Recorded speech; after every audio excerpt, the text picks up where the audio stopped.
Hi, welcome to BC Foster Basics. I'm Julie Homeland, the current president of BC Foster Parents Association. Today, we'll be explaining how caring for children and youth who are placed in your home through a voluntary care agreement differs from caring for children who have been placed in foster care through a legal court order. The placement of a child into temporary care through a voluntary care agreement with the Ministry of Children and Family Development is one of a few options that parents have when they are unable to provide day-to-day care for their child. Children placed into your home under a voluntary care agreement are considered to be in care. This means that voluntary care agreements are not part of the extended family program. A voluntary care agreement is intended to be short-term. The parent maintains contact with the child and may retain some guardianship and financial responsibilities and remains the child's legal guardian. This being the case, you may find that the child's parents, other family or Indigenous community members are much more involved and present than parents of other children placed in your home. There are many similarities, but also practical differences that you may need to adjust to when caring for children or youth under this type of agreement. The voluntary care agreement policy does not require that foster parents be involved in the development of the child or youth's care plan, but the policy does suggest that you be consulted if any changes to the care plan are made once the child is in your home. As part of the agreement, your responsibilities should be clearly documented and outlined.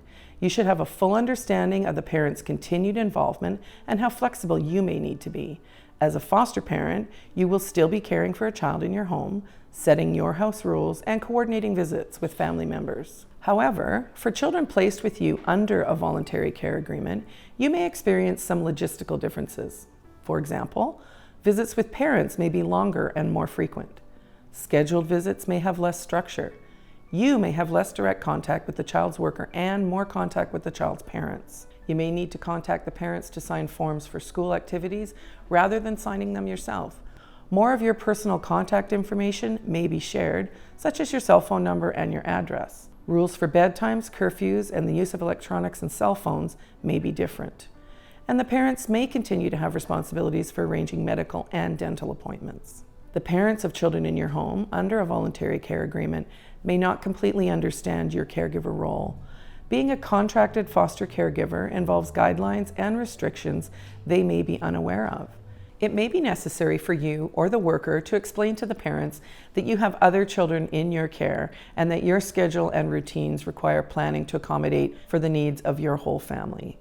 The child or family's worker may not be as involved with the placement as you are used to, or the worker may consult with you regularly to gauge whether the child's needs are being met by the parameters of the agreement. In either case, you should ask whatever questions you need to and be certain that all parties clearly understand their role and responsibilities. There's no doubt that you will discover that there are several differences caring for children who are placed through a voluntary care agreement.